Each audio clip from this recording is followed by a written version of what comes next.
After Andrew Tate got banned from the social media giants, I had this question lingering in my mind.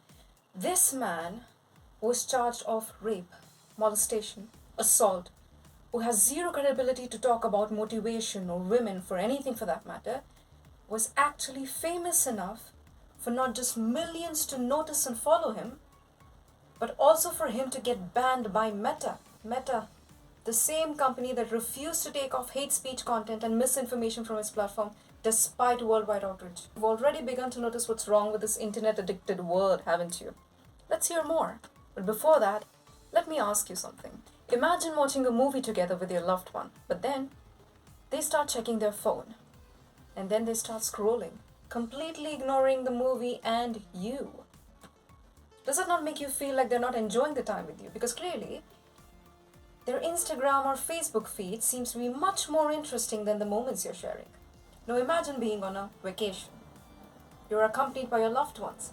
And the moment you see that picturesque beauty of those tall mountains and the lake, and then there's a boat there, but instead of looking for the paddles, you rush to go pose in front of it. And then haggle your friend to take pictures of you. Pictures. Plural. You are forcing the other person to live their own, much needed vacation through a camera lens. Some people are even proud of doing it. How selfish. The selfishness to appear perfect for people whom you've hardly ever heard from, or perhaps don't even know. What's worse? You're altering yourselves for those 4 minutes of fame. No, I'm not talking about Photoshop. Despite the low rating, the sagging faces, the ruined tissues, and losing eyesight, people can't seem to stop filling their faces and lips. Why? Because an influenza breakout on the internet has led to thousands of women altering their bodies to look perfect. I walk in the city centre here in Manchester and find that every third person with a filled lip or face, even the teenagers. Why? Because apparently it looks cool. Do they even use that word these days? I don't know. Anyway, now that these influencers are dissolving their fillers, so are the rest of the sheep. Because now it's cool to look natural. And don't even get me started with the fast fashion fiasco. Oh, the Shein shame and the number of clothes that go to waste just because they were so 10 minutes ago. The company is so secretive, it is banned in certain countries. They refuse to reveal where they operate from in China. What are their efforts towards the environment? Because let's just face it, fast fashion does not just contribute but creates a horrendous environment for all of us. Just check out the video by Hassan and Minhaj in the description box down below, you'll know. Why should Shein's business ethics be our concern? And what has Instagram got to do with it? Well, you see, Shein is an online-only shopping platform, meaning it has no physical stores and uses Instagram as its major medium of marketing. After all, it's got 26 million followers on Instagram. The reason why its business ethics is our concern is because with no information about the company's operations, there is no information about the working conditions of the people employed there. And how do we know if the workers are even employed? Many suppliers in the East are known for their notorious acts of not adhering to international labor laws and human rights. And the consumers are totally unaware of it because the brand name masks it all. Take the example of Tesco here in the UK. In 2019, a 6-year-old found something written on a greeting card. It read, "We are foreign prisoners in Shanghai Qingpu prison, China, forced to work against our will. Please help us and notify human rights organizations." Turns out the supplier from whom Tesco had been purchasing their stuff was in China and allegedly was functioning off of prison labor. If you don't know why that's bad, let me explain. Prison labor is not only against the international labor regulations but also against human rights. Why? It's because these people are not paid and forced to work for more than 13 to 15 hours straight and deprived of food if the work is left undone. If you still don't think that's bad, hear this one out. The thing that makes your and your favorite influencers' cheeks highlight, it's called mica. It is a mineral found in Africa and India. How it is found is not a glittering story. So in countries like India, where informal work is the most common form of labor among all others, good working conditions and fair wages are a dream. So you know what that leads to? Child labor. Your glittering cheekbones are the result of tiny kids in India and Africa scraping off mud to mine mica with their bare hands. They are not given gloves. They are forced to go into tiny cave formations, which are false caves. And so if they make one small error in moving their limb, down falls the roof of the cave, killing them either by suffocation or by broken bones. But clearly, nobody seems to be bothered as long as their Instagram pictures look shimmery. Clicking pictures is not a bad thing.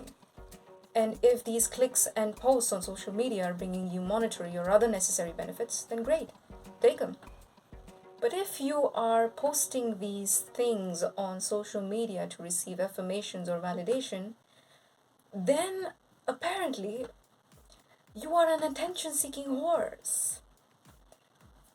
That's not me saying, it's the research outcome that says so. Click the link down in the description box below, you'll find out.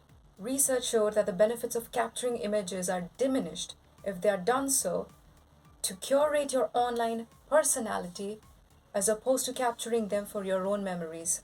Companies are using you for free brand marketing, and all you are getting in return is anxiety, depression, messed up sleep cycles. Scientists showed that more number of teenagers and adults are having mental problems than ever before, thanks to your social media usage.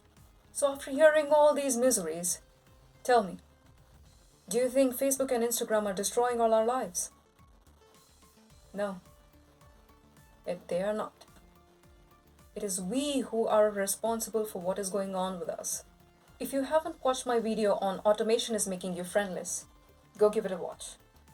In it, I've mentioned this incorrect assumption before. Social media, just like automation tools, is a non-living object.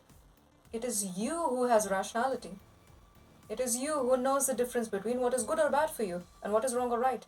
You as a grown-ass adult need to quit consuming content that makes you unhappy. You cannot run away from the fact that Instagram runs on an algorithm. That the content you spend the most time on is the content style that keeps repeating on your feed. So don't tell me you've not spent 15 seconds staring at that image that made you sad. Oh, what do? Everybody in my life seems to be having a good time. And I'm sitting here, miserable, eating potatoes, looking like a potato. Well, first of all, kudos to you to assume that they were actually having a good time while clicking those pictures, you fortune-telling priest. And secondly, why are you calling yourself a potato and then going about applauding on body positivity posts on the internet? Two-faced much? And then there are people who say, oh, the teenagers pick on it, they're still kids, they don't know better. The social media influencers need to be careful of what they post. Well, first of all, why do you assume that teenagers don't know better? Malala Yousafzai was only 15 when she won a Nobel Peace Prize, when she took a bullet in the head for a girl's education. It was a bearded man who was a grown-ass adult who was against the education for women. What about Greta Thunberg? She was only a child when she started speaking against climate change. It was the grown-ass adults who nominated her and Donald Trump for a Nobel Peace Prize in the same year. Who do you think here knew better? No, I'm not saying that the influencers are not in the wrong here. It is once again their choice to remain a trash can full of garbage. Their immature selfishness to be broadcasting their self-hate, where they are spending their time altering themselves with pins and needles and filters instead of contributing in a good way to the society. Zuckerberg wasn't wrong when he said social media is for building relationships and not scrolling. Irrespective of what his reputation is, here, he is right. Social media is a great place to be. The closest friends I have today, I met them on social media. And because I moved to a farther city as soon as I turned 18, I got to stay in touch with my school friends because of Facebook. There are a few I never spoke to in school, but it's been nearly a decade and we still tag each other on memes every single day. I'm sure many of you have such friendships. 8 out of 10 people that I blindly trust today are the ones I connected with on Facebook. Hardly or never met in real life. And a decade later, we are still great buddies. I know I did get lucky, but I also did encounter people with false agendas. All I'm saying is, it is now a world of digitalization. The train has already begun leaving the station. You can either hop on or choose to remain on that platform until it's too late. School and work are already beginning to go remote. Move over hashtag check out my mammary glands, hashtag check out my excretory organ, and become better individuals. Quit trying to be perfect because, surprise, surprise, there will always be someone who will find faults in you. Hell, I am too old for Leonardo DiCaprio. The right audience will always gravitate towards you. Better yourself, and you will better the world.